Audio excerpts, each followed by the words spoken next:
ጎበዙ ኤሊ ቲሚ።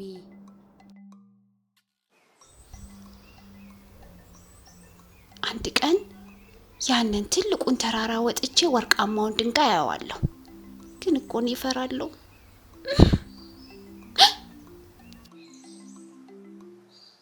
ቲሚ ከፍርሃቱ የተነሳ የቢራቢሮ ኮሽታ እንኳን ያስጨንቀው ነበር። ቢራቢሮዋ መሆኗን ሲያቅ ደስ አለው። ተከትሏት ለመሄድ ፈለገ።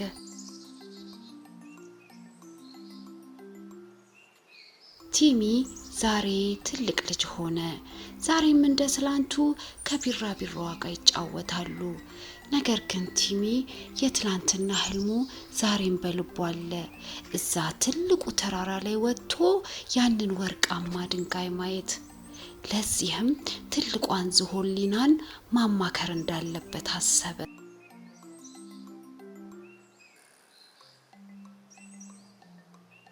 ሰላም ጓደኛዬ ሊና፣ እንዴት ነሽ?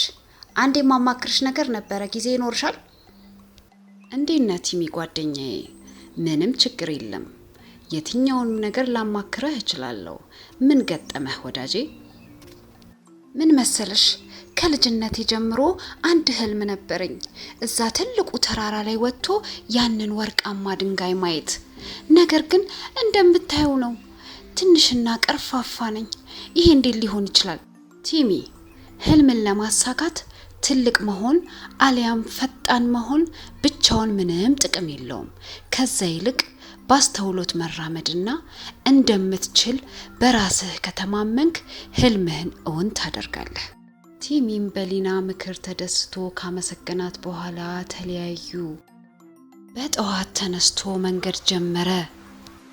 በመንገዱ ላይ የሚገጥሙትን መሰናክሎች ሁሉ እንደሚችል ለራሱ እያሳመነ ራሱን አጠንክሮ ቲሚ ተራራውን ወጣ። በመጨረሻም ያንን ወርቃማ ድንጋይ ማየት ቻለ። የዱር አራዊቱም ቲም ህልሙን እውን ማድረግ በመቻሉ የጀግና አቀባበል አደረጉለት። ህልሜን እውን እንዳረግ ስለረዳሽኝ በጣም አመሰግናለሁ። ምንም አይደለም ቲም። ታዲያ ሁል ጊዜ አስተዋይና በራሱ የሚተማመን ልጅ መሆን አለብህ። ልጆች ከቲም ማስተዋልና በራስ መተማመንን እንደተማራችሁ ተስፋ አደርጋለሁ።